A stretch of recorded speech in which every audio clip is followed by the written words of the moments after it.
Chapter 1. It was evening, and the Nelly, a yawl, was anchored in the Thames. We looked down the river that flowed to the sea. London was behind us, a great black shape. The captain of the Nelly was a company director. The other guests included a lawyer, an accountant, myself, and of course Marlowe. We all knew each other well, and we all shared a passion for the sea. We looked out on the river and remembered its history. Famous men and famous ships had sailed out from here to perform famous deeds. They had sailed out to fight in battles, to conquer other countries and make fortunes. The Thames had carried men to the places of their dreams, and it had carried men who were inspired by greed. "This has been a dark place as well," Marlowe said suddenly. Marlowe was the only one of us who was still a professional sailor. He was like a lot of sailors in some ways. He liked telling stories, and he was more comfortable at sea than on land. He was also unlike most sailors in some ways. Marlowe's stories were not simple tales. He did not just describe exciting events. He tried to understand the people in his stories and the places where the stories had taken place. No one was surprised at Marlowe's remark. We did not say anything. We waited for him to continue. There was a silence on the Nelly for a few moments, and then Marlowe went on. "I was thinking of the Romans," he said softly. "when they first sailed up this river. It was a dark place then, you can be sure of that. A dark, frightening place full of forests and dangerous savages. And they conquered it, the Romans did. Conquest is an ugly thing when you really consider it. It means strong men killing and robbing weak men. Of course, conquerors don't see it like that. They usually have some idea, some ideal as well." He paused for a moment. "I once sailed along a great river," he reminded us. "It was an important experience for me," he said. "I'd better tell you how it all happened." Then we knew that Marlowe had a story for us. We lay back in our chairs and prepared to listen to him. "It was after I got back from the East," he said. "I was here in England, and I had nothing to do. I used to come and see you fellows," he said affectionately, "and I expect I was a nuisance. You were all busy, and I had nothing to do. Nothing at all. I had the idea that I wanted to go to Africa," Marlowe went on. "I wanted to explore the inside of that great continent. There was one huge river there that I wanted to see. I knew that there was a continental company that had trading posts along that river. I decided to find a job with that company. In the end, I was successful. I got the job. I have relatives who live on the continent, you see, and I asked them to use their influence with the company. It was my aunt who got me the job.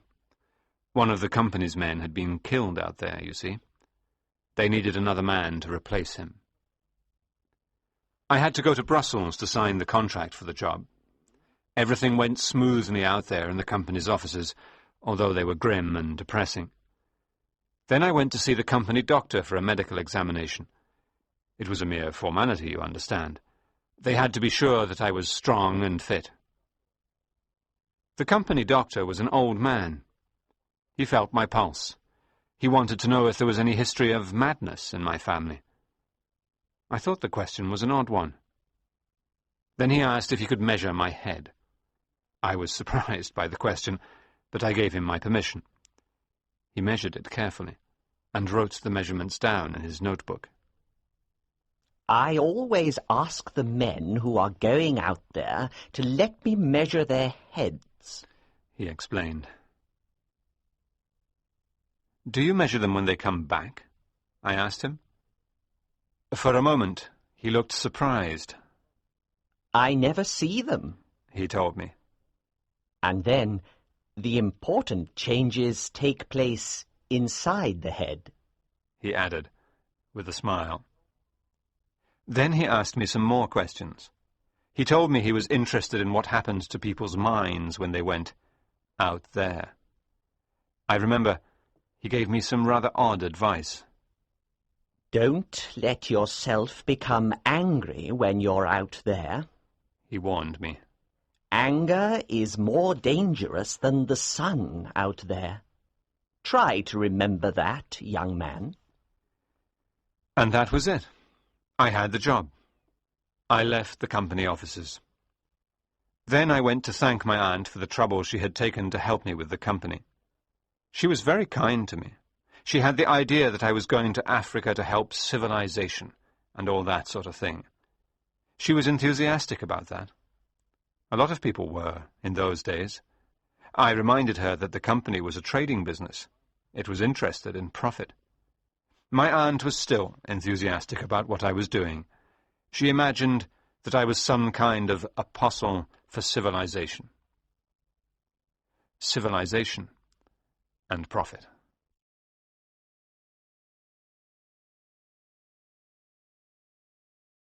Chapter 2. I sailed for Africa in a French steamer, Marlowe went on. We stopped at every port on the way to land soldiers and customs officers. I watched the coast as we sailed along. I could see the beginnings of the huge jungle. Sometimes I saw a trading post, a small collection of huts flying a flag. It went on like that for days. We stopped. The soldiers and customs officers got off, and then we sailed away. Once we passed a French warship anchored near the coast. She was firing all her guns into the jungle. Imagine firing a gun into that mass of jungle. Someone said they were firing at their enemies, hidden out of sight somewhere. Nothing happened at all. There was something mad about it, something strange and useless. At last we came to the mouth of the great river. My boat was waiting for me 200 miles up the river. The first company trading post that I saw was a depressing place. There were pieces of ruined machines lying on the ground. There was a group of African prisoners working there. They were tied together with chains, and they looked weak and ill. I walked around until I came to a large hole in the ground. There was more broken machinery lying here. I looked at it and listened to the river that was nearby. Then I heard an explosion. The company was excavating near the river. Every few minutes there was another explosion. I walked on. There were black bodies lying on the ground all around me. They were company workers, the ones who had fallen ill and were going to die. They lay on the ground waiting for the end to come. No one helped them. It was horrible. I walked back to the company trading post as quickly as I could. The first white man I saw was very smartly dressed. He wore white trousers, and his white shirt was ironed and starched. He looked as if he worked in a big city somewhere, not in this terrible place. He was the company accountant, he told me. I admired him for the effort he made. His work was good, too. His accounts were in proper order, just like his appearance.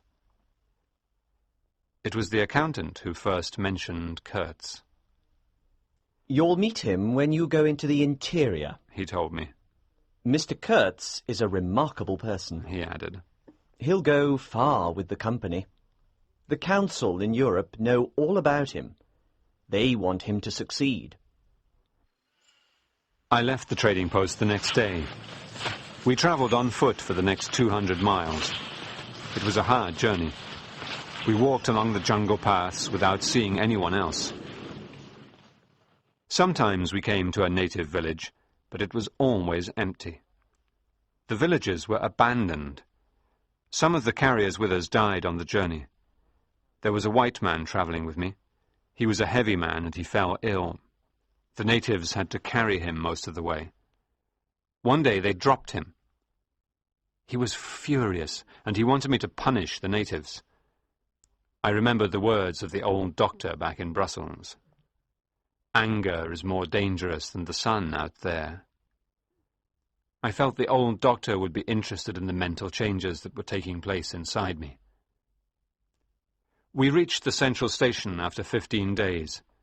The station was near the river, and I saw at once that there was disorder and confusion here as well. There was a big gap in the fence around the station. A man approached me and asked who I was. Then he told me the steamer I had to command was at the bottom of the river. I was astonished and asked what had happened. The man tried to reassure me. "Everything's all right," he told me. "Everyone behaved splendidly. You must go and speak to the manager. He's waiting to see you." I assumed the steamer had sunk as the result of some accident. I did not think there might be other, more sinister reasons for what had happened. I'm not even sure now, so many years later, what the truth of it was. The manager did not make a good impression on me. He was quite a stupid man, and obviously no good at running the station, which I could see from the condition of the place. He was successful in his job because he never fell ill. Other men could not survive the heat and the poor diet, but that had no effect on him at all. When they left Africa, or when they died, the manager simply took over their jobs. He told me that he was in a hurry to make the journey upriver.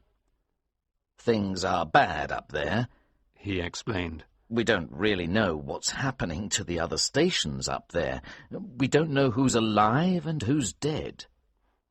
Then he went on to tell me about an important station that was run by Mr. Kurtz. He said he was very uneasy about Mr. Kurtz. Then he asked me how long it would take to repair the steamer. I was tired after the 15-day journey into this place, and I was annoyed with the manager and his talk.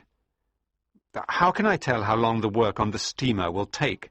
I demanded irritably. "I haven't even seen her yet." Then I made a quick calculation. "It's bound to be a couple of months at least," I told him. The manager was silent for a moment. "A couple of months," he said. "Let's say 3 months before we can go upriver, to be sure."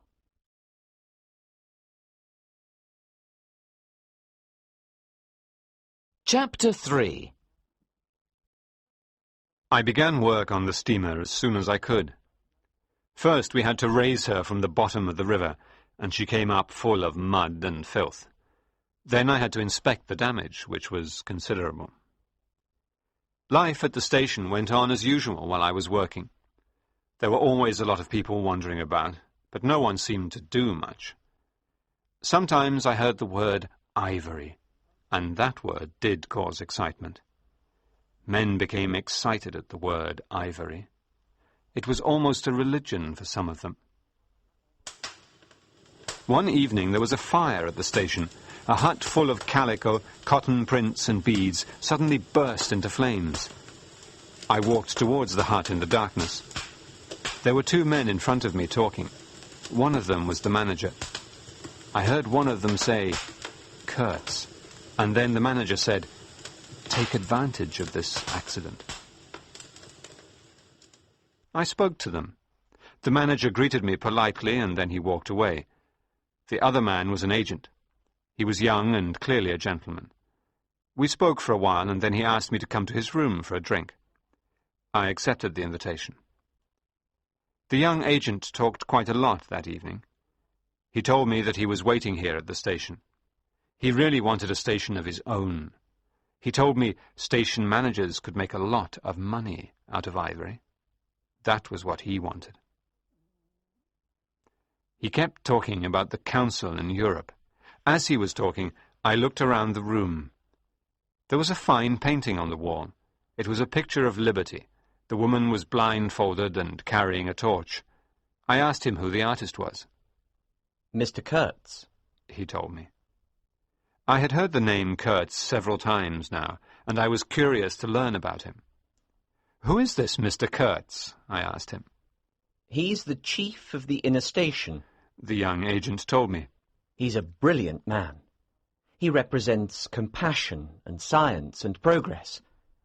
He was sent to us from Europe." he went on. Apparently, he can teach us all what we should be doing. He spoke sneeringly now.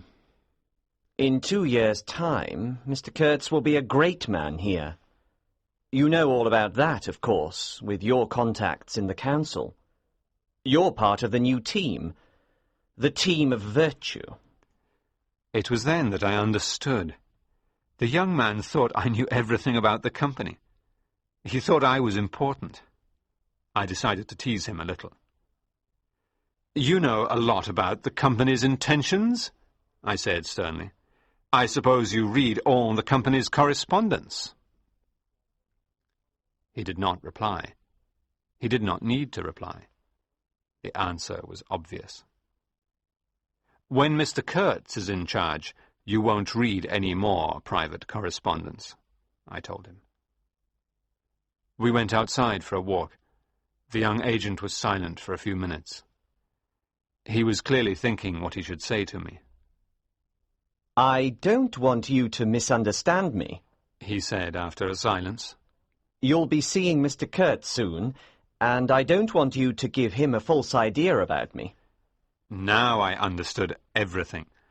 The young agent had been hoping to work with the manager here. They got along together, and life would have been comfortable for both of them if Mr. Kurtz had not arrived. But his presence had upset everything for both of them. They felt threatened by him.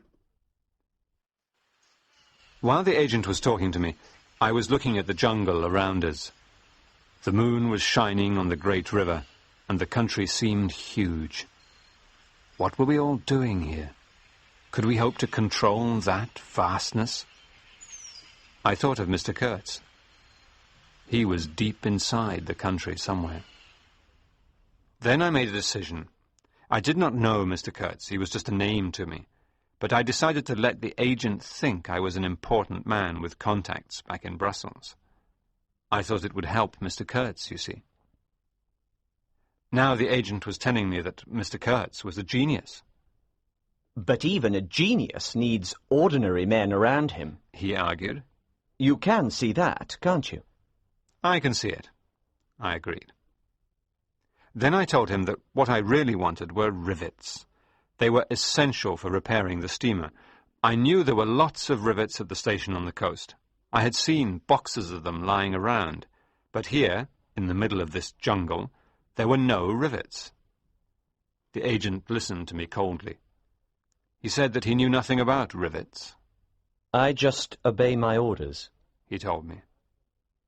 I thought that meant he would order rivets for me, because he imagined I was an important man in the company.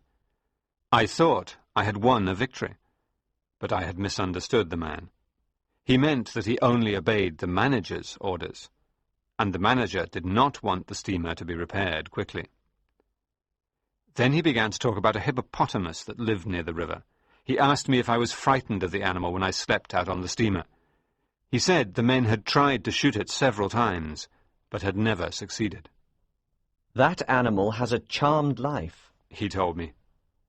Then he gave me a significant look. "Only animals have a charmed life here in Africa. Human beings do not. Do you understand me?" The agent looked at me silently for a few seconds more, and then he went away.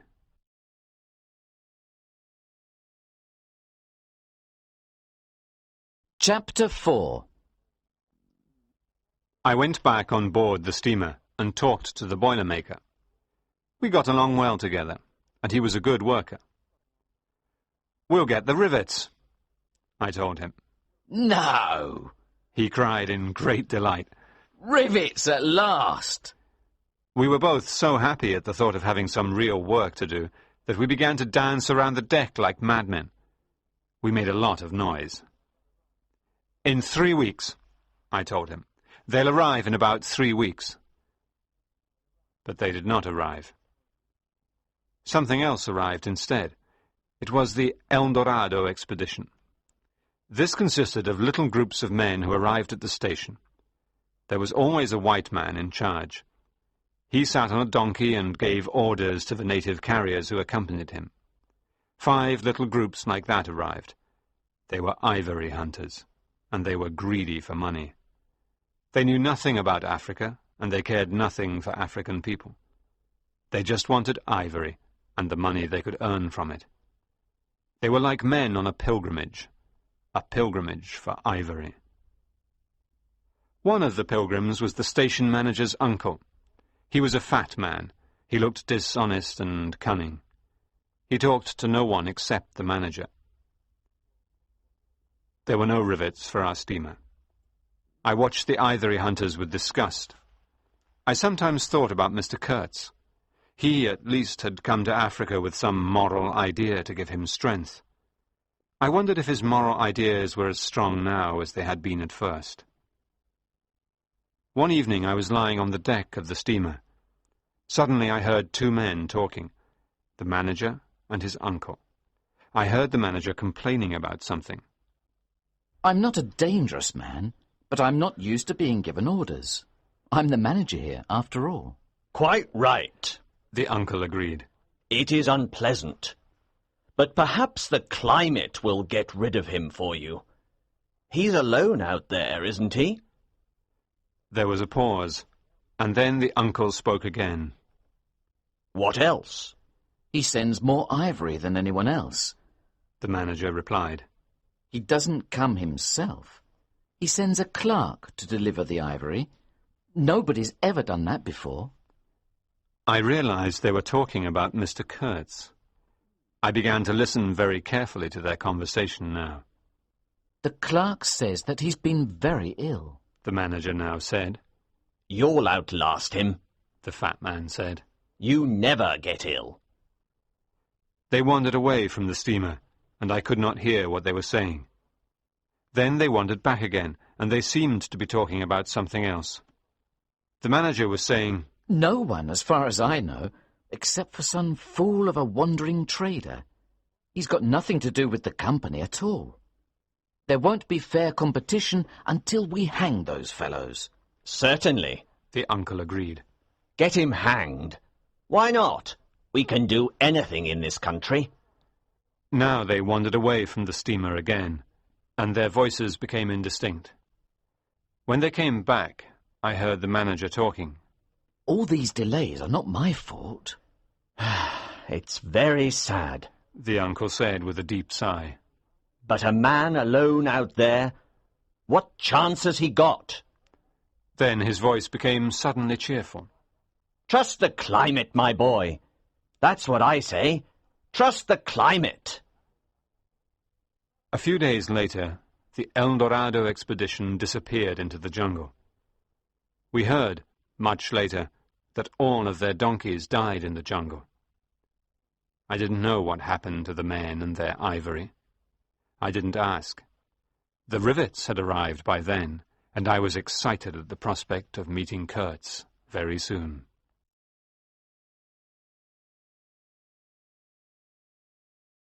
Today I have the great pleasure of interviewing one of England's finest writers and public men, Sir Arthur Conan Doyle. I think that I can say in all honesty that Sir Arthur is a kind of modern knight in shining armour. He has always fought for those who suffer or who are in need of help. Of course, though, Sir Arthur is best known as the creator of the immortal Sherlock Holmes. Sir Arthur, you must be quite happy to know that your creation, Sherlock Holmes, is still loved and admired by the reading public. To be perfectly frank, I am not. And to be even more honest, I must say that I am extremely sorry to have ever created Sherlock Holmes. I believe I have written many books that are much better, and my public works are much more important. In any case, sir, do you know what day it is? Yes, of course. It's August the 3rd, 1917. Why is that important? Exactly 1 year ago today, my dear friend Sir Roger Casement was executed. He was hanged after a totally unfair trial. I beg your pardon, but Casement was a traitor. He tried to organise a revolt against the British in Ireland. To do this, he worked with the Germans, our enemies. I believe, sir, that Sir Roger Casement was not given a fair trial, and in any case, he asked the Germans for help because he was mentally unstable at the time. But all this is irrelevant. What he may have been executed for could be his exposing of the dreadful suffering of colonized people in Africa, Asia, America, and Australia. Have you ever read my little book, The Crime of the Congo? No, but I have read all of your Sherlock Holmes stories, and They have no importance. My book, The Crime of the Congo, is 1,000,000 times more important, and it is based on the investigations of that noble man, Roger Casement, who was a co-founder of the Congo Reform Association. You know about King Leopold II of Belgium, I hope? Yes, of course. He was the European who helped to bring civilization to darkest Africa, and... Civilization? Young man, the Belgians came to the Congo to make a profit. They came for the ivory, and they came for the rubber, and they killed nearly 6 million Africans. But I read that those Africans died from different diseases. Yes, of course. That is what King Leopold said to hide the truth. But colonization was really mass murder and robbery. My dear sir, I believe that instead of reading detective stories, you should learn more about the real world. Yes, perhaps I should. Chapter 5. Of course, it was not very soon before I met Kurtz. The journey up the river took 2 months. It was like travelling back in time to the beginning of the world, to a time when there was just forest and trees. The river was wide but shallow, so it was always difficult to find the deep channel for the steamer.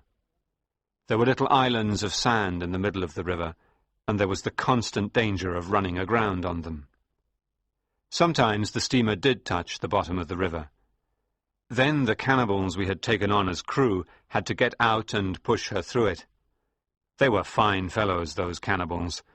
They worked hard, and they didn't eat each other while they were on board the steamer. The manager and 3 or 4 pilgrims were also on board with us. We drifted together through that huge silence, surrounded by millions of great trees.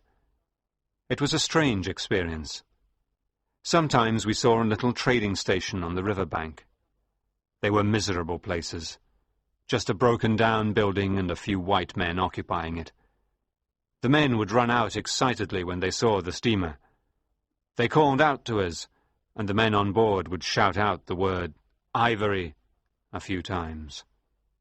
Sometimes the silence of the forest was broken by the sound of drums in the interior. We never knew what the drums meant, war, peace, or prayer. Sometimes we rounded a bend in the river and saw a native village on the riverbank. Then we would see black people dancing and shouting. We didn't know if they were welcoming us or cursing us. We would watch for a few minutes until the steamer rounded the next bend and the village disappeared from sight. We were in the middle of this huge, primitive world, and we didn't understand anything about it. We had no way of understanding the people or the way they lived. Everything seemed ugly and frightening to us, but at the same time, the people were like us. It was that common humanity that excited me. The steamer's fireman was one of the savages. He came from a cannibal tribe, and he had ceremonial scars on his cheeks. But he had learned something from us. He watched the steam gauge and the water gauge all day, and he knew what to do when the pressure changed. He was good at his job, but I don't think he understood anything about it, really. I think he saw the boiler as an angry devil that would surely explode if he didn't watch the gauges properly. About 50 miles from Kurtz's station, we saw a hut on the riverbank. There was a flag flying from a stick nearby and a neatly stacked pile of wood. We came in closer to have a look, and there was a message on the firewood. The message was for us. It read, "Wood for you. Hurry up. Approach cautiously." There was a signature, but we could not read it. It was not Kurtz. The name was a much longer one. We tried to work out what the message meant. Hurry up! That seemed to indicate there was trouble further up the river. Something was obviously wrong, but we didn't know what it was, or how serious it was. And then, approach cautiously. What could that mean? I found an old book in the broken-down hut. It was an English book about seamanship, full of calculations and tables. The book was about 60 years old. It was an extraordinary thing to find there in the middle of all that jungle. Someone had written notes in the margin of the book in a kind of code. It was a mystery to me, and I took the book away with me. Late the next afternoon we were about 8 miles from Kurtz's station. I wanted to go on, but the manager said it was too dangerous. He said the river was difficult there, and he reminded me of the message to approach cautiously.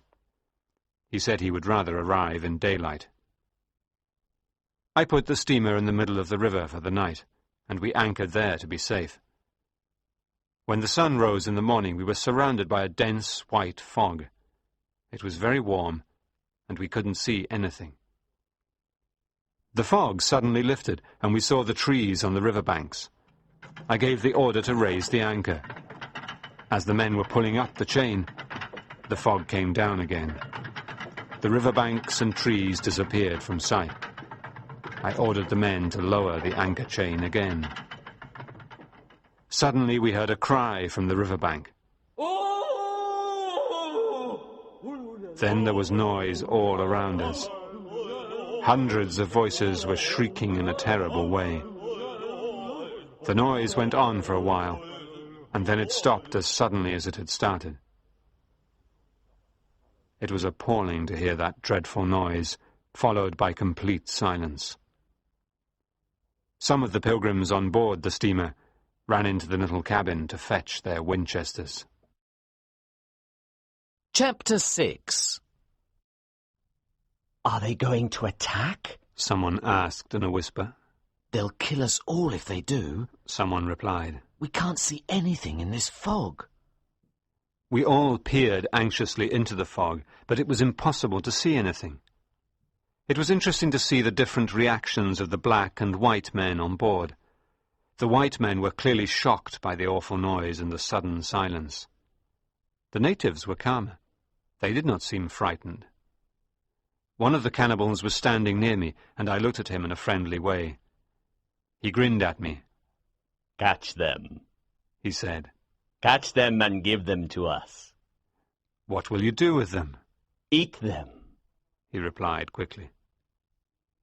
I was not as shocked as I might have been. The cannibals had been eating dried meat all the time they were with us, and they must have been hungry. Besides, they were part of this primitive world we were travelling through.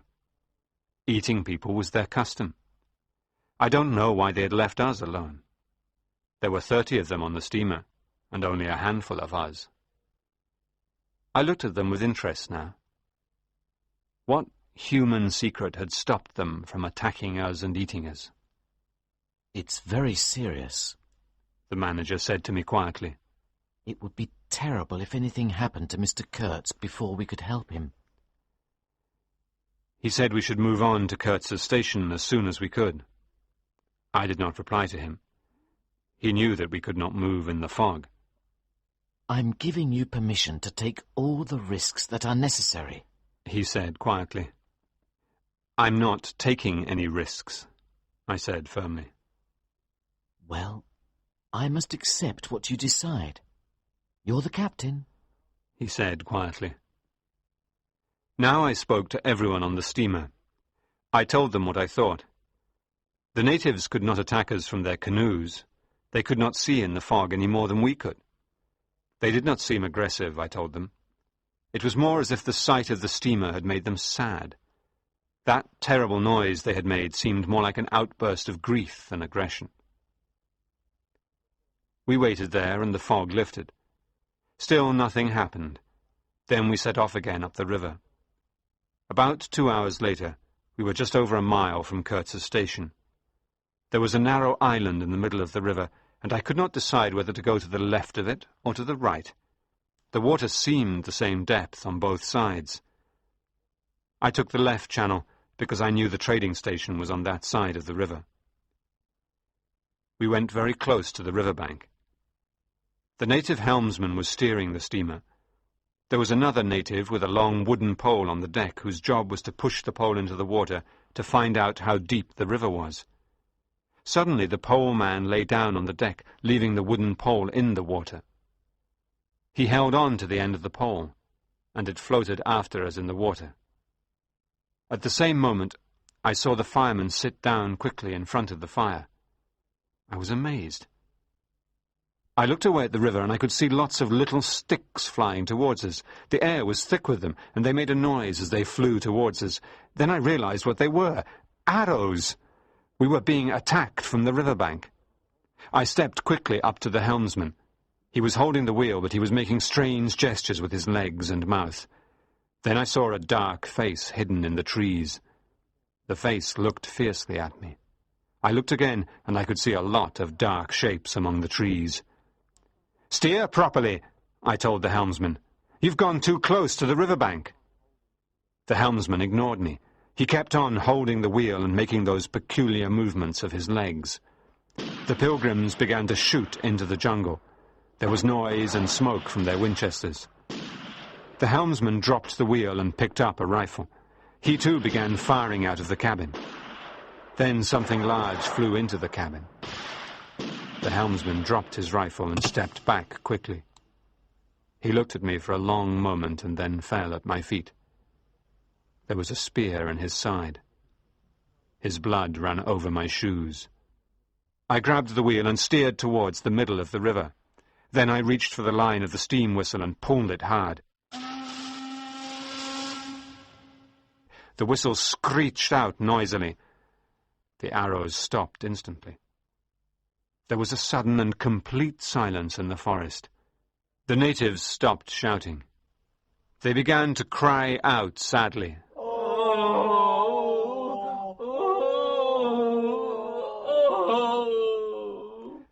As if the noise of the whistle was a great grief to them. One of the pilgrims came into the cabin. He looked in shock at the helmsman lying at my feet. The black man stared at us both for a moment or two, and then he died without a word. "He's dead," the hunter said quietly. "Yes," I replied, "and I expect Mr. Kurtz is dead by now as well." I was disappointed at the thought of Kurtz's death. I realized that I had wanted to talk to him. I had heard he was the best ivory agent in the region, but I had also been told that he was a man with ideas. I was saddened to think I would never hear those ideas of his now. Here, Marlowe broke off his story to look at us as we lay on the deck of the Nelly listening to him.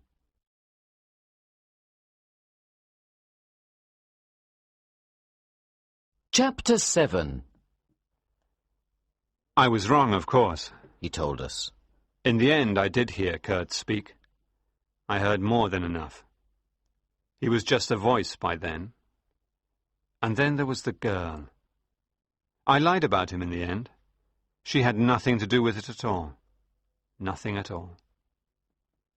Kurtz and his gifts. The jungle had taken him and loved him. It had gone into him and consumed him. He had become the jungle. Of course, he had more ivory than anyone else. We took it and piled it on deck where he could look at it and enjoy the sight of it. He used to call it my ivory. The girl was my intended. The station was my station. Everything was his, you see. It all belonged to him. I listened to him, expecting to hear the wilderness laugh at him. What belonged to him didn't matter, you see. It didn't matter at all. I wanted to understand what he belonged to. I wanted to know what darkness had taken hold of him. Marlowe looked at us again.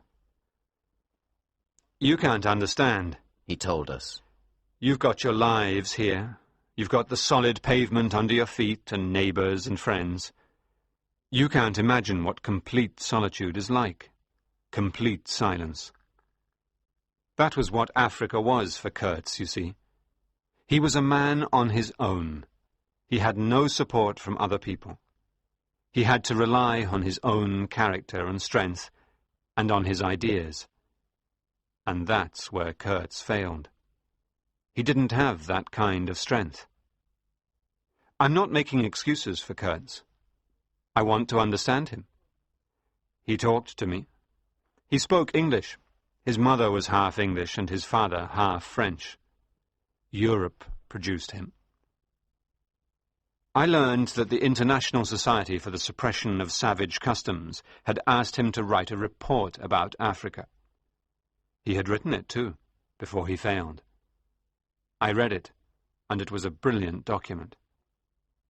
He wrote that white men must seem like gods to the natives, that we could use that power to do good for Africa. It was a passionate argument, a highly moral view of the European role. And right at the end of the beautifully written document, there was a single sentence. Kill all the brutes. Kurtz failed, you see.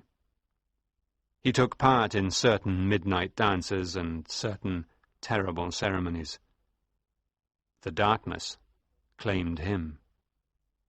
I took the steamer slowly towards the station, and at last we saw it. There was a gap in the forest, and a long building stood at the top of a hill. There was no fence around it, but there had been a fence once. I could see some wooden posts standing around the building. They were decorated with round balls. A white man stood on the riverbank waving to us. We tied up the steamer.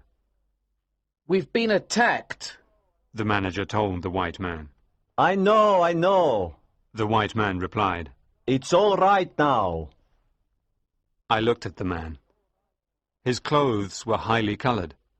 Where the cloth had worn through, it had been replaced with patches of blue, red, and yellow. He looked like a harlequin. I noticed that he had a Russian accent. The strange man came on board. I don't like this, I told him. The natives are everywhere. Oh, it's all right, he said cheerfully. They don't mean any harm. They're simple people. You can frighten them away with the steamer whistle. I left some wood for you, he told me. That was my old house. Then this must be your book, I replied. I handed him the old book about seamanship. He took it gratefully. The only book I've got left, he cried excitedly. Then I understood the mystery of the notes in code. You write notes in Russian? I asked him. I thought it was a code. He laughed. We talked together. He was a Russian and had started life as a sailor. Then he had come to Africa. He decided he wanted to be a trader. He went into the interior by himself and began to trade in ivory. And then I met Mr. Kurtz, he said very solemnly. They don't want him to go, he explained. That's why they attacked the steamer. He looked wildly at me for a moment. Mr. Kurtz enlarged my mind, he announced.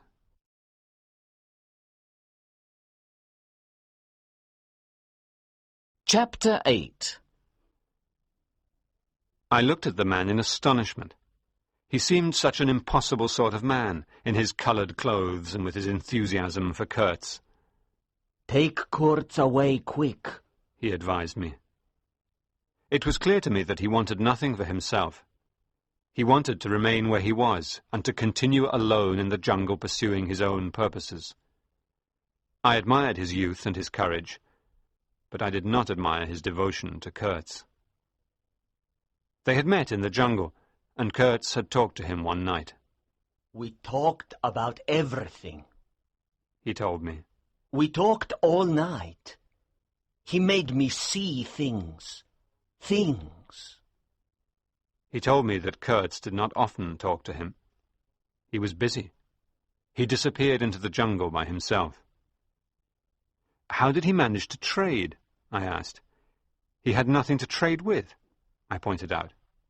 He had his guns, the man told me. You mean he was a raider? I asked, but not alone, surely. Who went with him? The tribe loved him, The man explained. What can you expect? He came here with thunder and lightning. They'd never seen anything like it before. He hesitated. And then Kurtz can be terrible, he added. You can't judge him like an ordinary man. He even wanted to shoot me once. But I don't judge him for that. Shoot you? What for? I had some ivory, you see, the man said. Kurtz wanted it. He said he would shoot me if I didn't give it to him, and that I had to leave the country. He said he had the power to make me go, and he would use it. I gave him the ivory, of course. I didn't care about that. But I wouldn't leave him. He needed me. He'd already been ill once, and then he was ill again. He hated the place, and I begged him to leave. He always said he would leave, but he never did. He would disappear for weeks into the jungle. He's mad, I commented. The man disagreed strongly. Kurtz could not be mad, he argued. He talked so well. He was so brilliant. He said that Kurtz had got worse recently. I heard that he was very ill, so I came here to look after him, he said. I studied the station house through my binoculars while the man was talking. I could see the half-ruined house and the wooden posts. Suddenly I found myself looking at one of the balls on top of the posts. They were not ornaments. They were human skulls. The faces of the skulls were turned towards the house. Those heads told me something about Kurtz. He was a man who had begun to satisfy his real desires. They showed what kind of man he really was, under all that fine talk of his about morality and vision.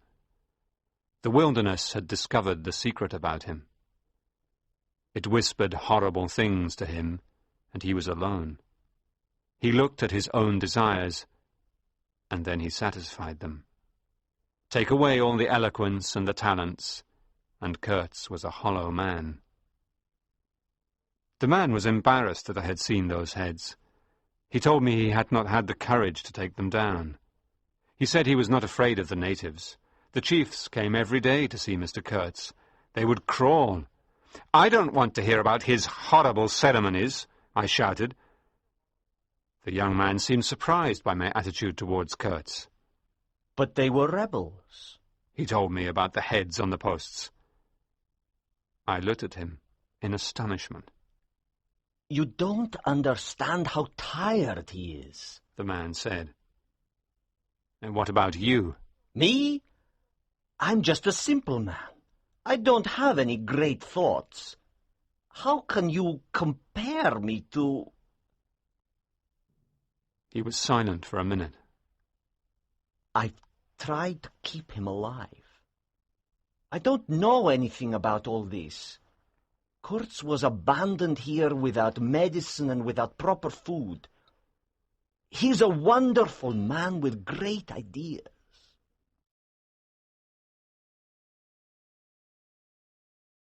Chapter 9. A group of men suddenly appeared near the house. They were carrying a stretcher. Suddenly the jungle broke into a great cry. A vast number of naked black figures came out of the darkness. They ran towards the figure on the stretcher. They were carrying spears, bows, and shields with them. If he says the wrong thing now, they'll kill us all, the Russian said. The group of men carrying the stretcher stopped when they saw the natives coming towards them. The figure on the stretcher sat up and raised his arm. I could not hear what he was saying, but there was no doubt that he was giving orders. He spoke briefly, and then he fell back on the stretcher exhausted. The men carrying him moved forward again. The crowd of natives disappeared into the forest again. The pilgrims and the manager carried Kurtz into the steamer. They put him gently down in one of the cabins. They put some of his papers next to him. I saw his hands touch the papers. I looked out at the riverbank and saw an extraordinary sight. There were 2 natives with spears standing near the bank, and a beautiful, wild woman was walking up and down. She walked with enormous pride, and her clothes were rich and decorative. She was savage, superb, and magnificent. She came close to the steamer and stood still. For a moment there was complete silence while she looked at us. Then she turned and walked proudly away from the steamer. The manager came out from the cabin where he had been talking to Kurtz. "He's very ill," he said. "We've done everything we could have done, haven't we? Still," he went on, "his methods were bad ones. His actions have harmed the company." The manager's greed and ambition disgusted me. Kurtz is a remarkable man, I told him coldly. The Russian stepped forward now and began speaking hurriedly. "You're a fellow sailor," he told me, "and I can trust you. I want to protect Mr. Kurtz's reputation. These men—" he indicated the pilgrims and the manager. "They want to damage his name." I smiled. I had suddenly remembered a conversation back at the manager's station. "And they want to hang you," I told him. "They might succeed," the Russian said. "Perhaps you should go, if you have friends in the forest," I told him. "Oh, yes, I have friends," he said calmly. "They're simple people, and I don't want anything from them. But about Mr. Kurtz—" He told me that Kurtz had organized the attack on the steamer. "He wanted to frighten you away," the Russian explained. "I couldn't stop him." "I won't tell anyone," I promised. Then I gave the Russian some guns and tobacco, and he went back into the forest alone. He was not afraid of the wilderness at all. I woke up at about midnight. There was a light in Mr. Kurtz's cabin, but he was not there. He had left the steamer. I went ashore without telling anyone what had happened. It was my destiny not to betray him, never to betray him. I saw marks on the grass where Kurtz had crawled along. I followed the marks, and then I made a quick circle to come out ahead of him. I waited for him to reach me. Kurtz came crawling along, weak and ill. It was a dangerous moment. I knew that if Kurtz shouted, the natives would come and kill me. When he saw me, he stood up. "Go away," he ordered. "Hide yourself." We stood facing each other in the darkness. Then I spoke to him. "You will be lost," I said. "You will be utterly lost." I don't know why I said that. It was a sudden inspiration, and it worked. Kurtz paused and studied my face. "I had such plans," he said. "If you shout, I'll kill you," I told him. "I was going to do great things." He told me. "And now this idiot." He meant the manager. I did not want to kill him, you understand. I wanted to shock him. He was in the power of the wilderness. The jungle had woken his real desires, and he could not resist them. He had gone too far. Now he was alone.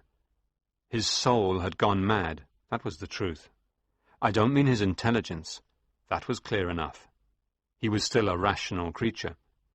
But his soul had been alone in the wilderness. It had looked at itself, and it had gone mad. He had struggled against that madness of his soul, I'm sure of it. But his soul knew no fear, recognized no limits, and it had no faith in anything. I carried him back to the steamer.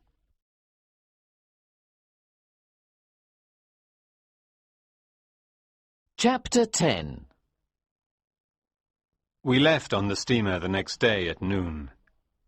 A huge crowd of natives came out to watch us go. I swung the steamer into the middle of the river to turn her round. As we steamed past, I could see 3 men covered in red earth. They stamped their feet on the ground and moved their bodies rhythmically. The 3 men shouted something, and the crowd behind them made a noise.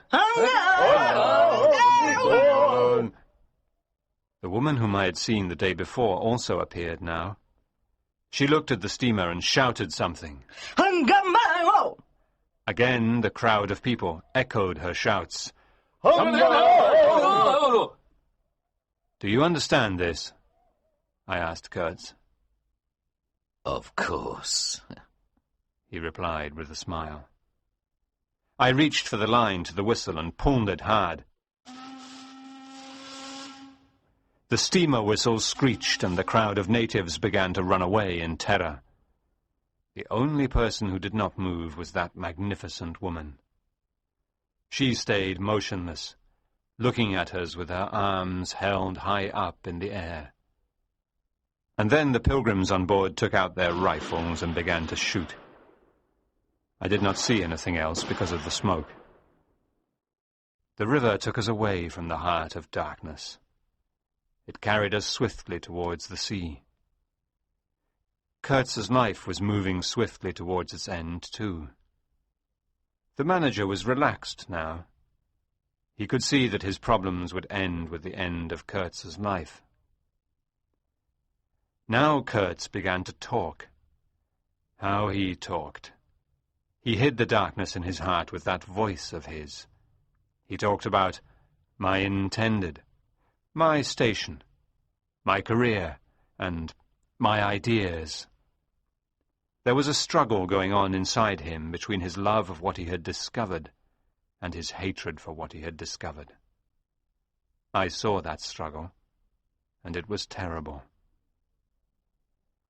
The steamer broke down during the journey, and we had to stop for repairs. Kurtz was impatient because of the delay.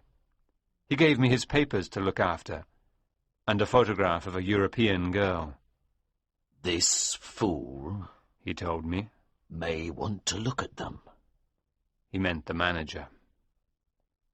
The repairs took several days, and Kurtz grew weaker every day. I worked to repair the steamer, and I watched Kurtz dying. It was fascinating to see that man die. I saw his pride, his power, and I saw his absolute despair. Did he live through his whole life again in those few days? Did he experience once more the desires and the surrender to them that had destroyed him? Did he see that he was just a hollow man? Once he cried out at some thought or vision he was seeing. His voice was very weak. "The horror! The horror!" I left him alone in his cabin. A few minutes later, the manager's servant came in to tell us that Kurtz was dead. The pilgrims buried him the next day. And then they nearly buried me. But I survived my illness. I survived to be loyal to Kurtz once again. It was my destiny to protect that man's reputation. I have been close to death, and I know how dull it is to struggle against it. I know that when I was very close to dying, I had nothing to say. That's why I think Kurtz was a remarkable man, despite everything. He did have something to say, and he said it. He looked out into the abyss that confronts us all in the end, and he gave his opinion. The horror. The horror. His cry was a kind of victory. It was a moral victory. He had been defeated by his desires, he had done abominable things, and at the end he had the courage to look at what had happened to himself. That's why I've remained loyal to him.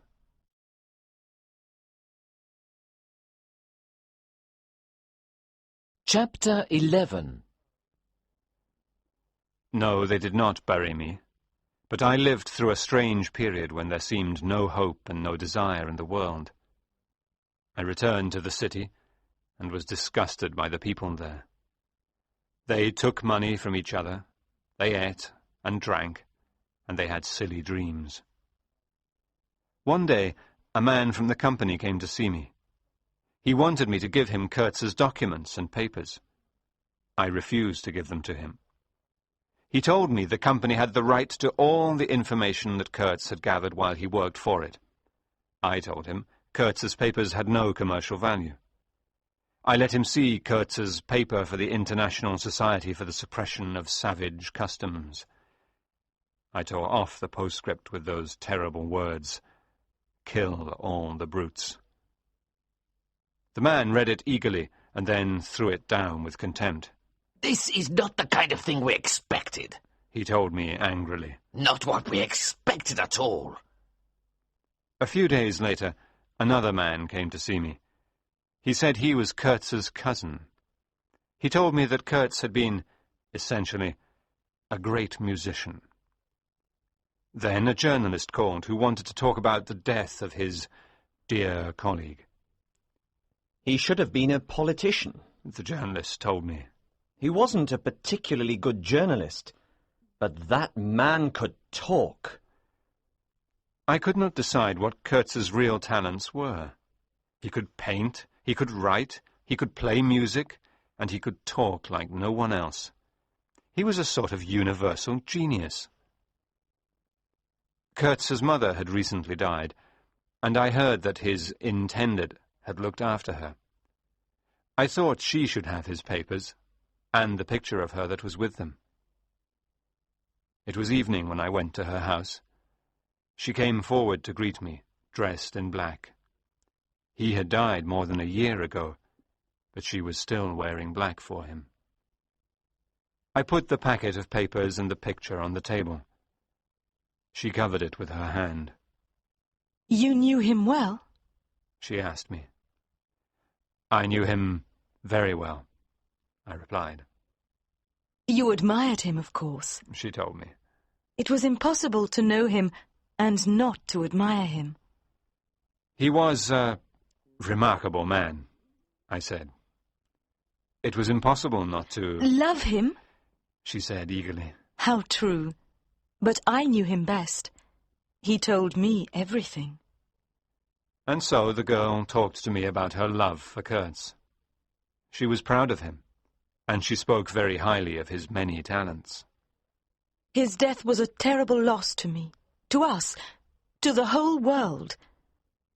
And now there is nothing of his greatness left. There is only the memory of it. You and I—" "We will always remember him," I told her. "Will remember his goodness," she said. "Will remember the example." "The example he set, yes. I had forgotten that," I replied. "Were you with him when he died?" she asked me. "To the very end. I heard his last words." "What were they?" she wanted to know. "Tell me what he said." It was dark in the house now. I could almost hear that voice saying, "The horror. The horror." "What did he say?" she asked me again. "Tell me. It will give me something to live for. I loved him. I loved him." "I made a great effort," Marlowe said.